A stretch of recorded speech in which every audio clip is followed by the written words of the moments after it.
What is up, Watch fam? Welcome to Liquor Run. I am Christian from Theo and Harris, and you are... Freezing. It really is so cold. We've been doing it outside for so long. Yeah. But I think we forgot that we live in New Jersey. Man, it's cold. Yeah, but anyway, we're gonna warm ourselves up. Yes. So what are we drinking today, Dad? I'm so pumped up for today's I know, wine. you've been talking about it since yesterday. What's going on? We're going to talk to you guys. We're going to Australia. Okay. And we're going to talk about Greg Norman Estates. Cool. Cabernet Merlot. Golfer. The golfer. Golfer. The golfer. The golfer. The Greg Norman. shark. Okay, but before we get into the wine, wristwatch check.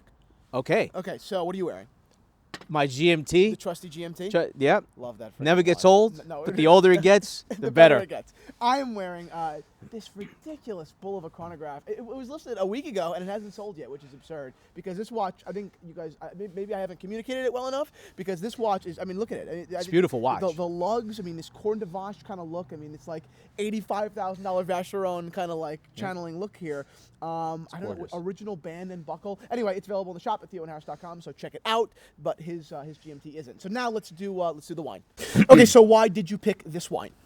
Well, it comes down to this. Okay. It's getting harder and harder to find a bad bottle of wine in America today, which is a great thing. Right.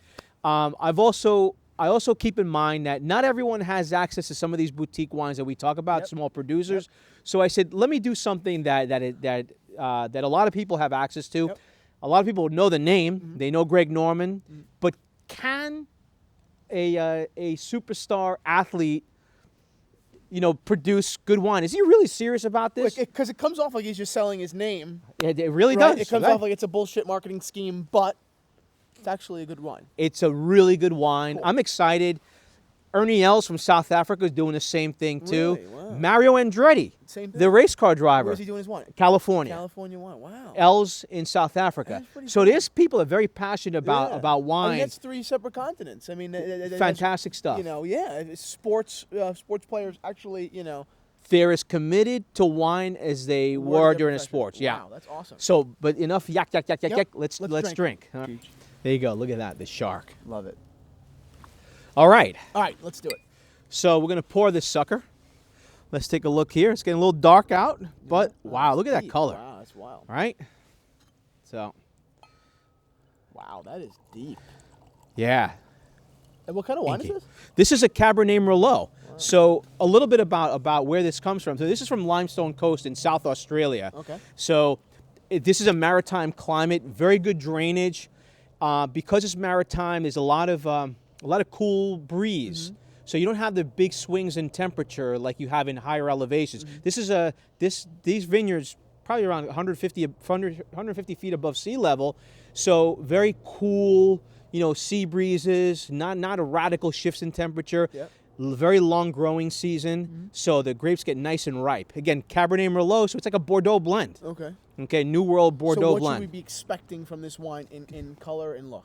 First of all, from the color, obviously classic, inky purple. Yeah, inky is the way to describe all it. right. So you see how dark it is. However, it's got a nice and clear rim. Yeah. Okay, so it's a very fresh brownish, wine. No brownish. Yeah. Okay. Cool. And let's see the nose. Yeah, so classic Cabernet, right. Blueberry, blackberry, like a little bit like leather or vanilla. Okay, you smell that from the oak. Okay, but now, oh yeah, a lot of fruit. So let's try it.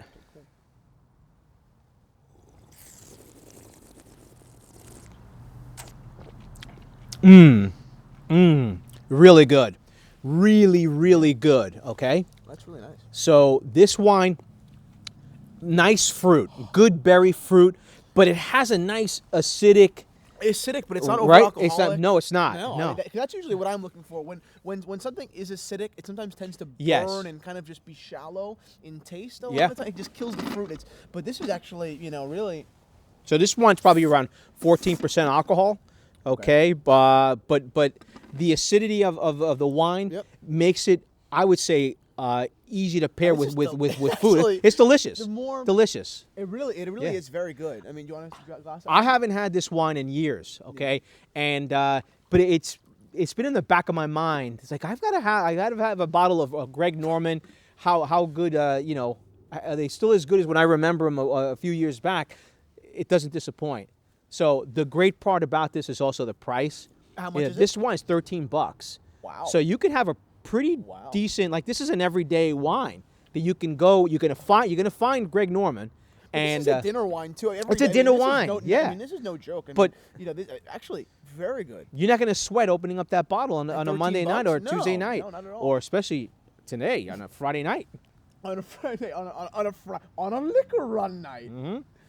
I'm loving this. Okay, so you said Cabernet Merlot. Is it an even split? Is it 50-50, or how is it divided? No, actually, this wine is predominantly Cabernet, so it's 92%. Cabernet, 8% Merlot, and that's really cool because the Merlot just softens, it rounds out. Okay. Cabernet can be tough. It cuts yeah, the edges a little bit. And that's what the French have been doing for hundreds of years, right, with their Bordeaux. So mixing to refine. Not exactly. for it to be, a full total split, but just to kind of the best of one balancing out the other. So the winemaker here. He does his recipe based on what the year has given him. Okay. Now, do you know if Greg Norman is involved in this? I mean, like actually involved? He's directly involved. So are his kids. Wow. Yeah. How cool is that? Yeah. So it really is not a joke, not like a. This is for real. Real. That's awesome. Yeah. And this is the success of Greg Norman Estates is not just limited to Cabernet Merlot. It's also, he's got a beautiful Cabernet Shiraz. Okay. Shiraz is the way that they call Syrah, the French grape from the Rhone Valley. Okay. And they do a wonderful Chardonnay. Now, is the entire the Norman Estate collection is it varying big time in price, or is it as a whole relatively affordable? Because for example, we were talking about Coppola the other night. Yeah. And although they start at that kind of $12-14 range, they go up all the way with Rubicon up to 150. You were talking. So does this keep affordable throughout? That's a really great question. Okay. I don't have the specific answer to that. That's fine. I believe they probably have a premium bottling. Right. But the wines that I've seen typically range in the $14, $15 region. And it's a great region. I love it. But I would not shy away from buying a more expensive label from the Greg Norman Estates. And by the way, some of the wines also will source from California as well or other parts. So I mean, the truth is, if you put up as if you putting up good wine at $13, I now trust you with my 25. Yeah. Whereas if you just entered in my world around 30, I'm probably not going to give you the time of day. They've earned the right to ask for that. 100%. And I like that. that. Is super important. Yeah. That's super important. Yeah. We always talk about micro brands and watches that demand premium buck. Meanwhile, started to be kind of crude, but who the are you? I don't know you. You've earned no equity in my emotion, and now I'm going to give you $3,000. I have no idea who you are. Yeah. I always say, from a micro brand perspective, start small, start inexpensive. Maybe you don't make a lot of money, but it's a 10-year play. It's not a 2-year play. Or it's a 30-year play, not a 2-year play. So play the long game. Earn my trust. This guy, absolutely, the Greg Norman Estates, right now, 100% earn my trust for a $30 bottle. I completely agree. So, this is a real solid glass of wine. Ask away. Eating. What would you eat this with? Or what would you, Well, this is a robust wine, right? It's beautiful fruit. And it's got a nice lingering finish. Again, it's getting chilly out. I love braised meats. You put something in, you put a nice pot roast in the oven. Obviously, we're here in America. We love steak. Let's eat some steak. Let's have this wine. Man, this goes so well. On the side, absolutely. Right? Maybe a little something acidic to yin yang. A little lime on top come of on. steak and have this. Assertive flavor. Assertive. Whatever it is that you like to do, a lot of good seasoning, good char. Yeah. It's going to go wonderfully with this wine. I could probably sit out here tonight and drink this whole bottle. It's a solid bottle. Solid bottle. I'm really, really enjoying this. Yeah. So I'm happy we got this. 100%.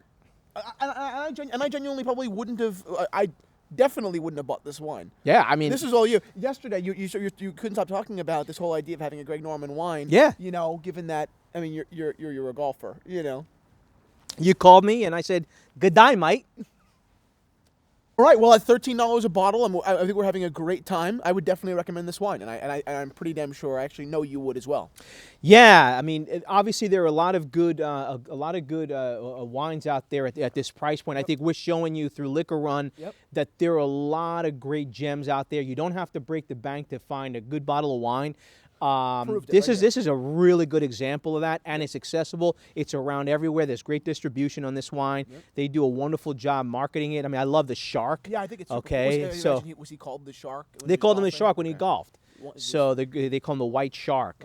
So he was a fierce competitor, and I think his wines really follow his style. I mean, they're very competitive wines in a very competitive market That's at pretty a very cool. competitive price point. I love seeing, especially with sports. I mean, maybe golfers have a little bit more longevity, but I love seeing, athletes have a life after sports. Because That's a good point. It's f***ed up a lot of the time. Football players are playing for an average of like 2.4 years. Yeah.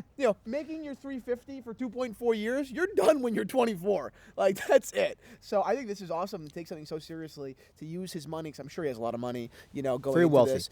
He used it and he used it well. And I think that, I'd be proud of, this if this were mine. This is an awesome achievement. Yeah, but to all your followers, go out, try it. Again, this doesn't have the polish of some higher end wines, but not supposed to. it's not supposed to. It's not meant to be that way. It's meant to be a good everyday wine that you can have really literally any night of the week, and you're buying a solid bottle of wine. Awesome. And I'm not just saying that, I will do that. Well, thank you for introducing me to Greg Norman. Cheers. Guys.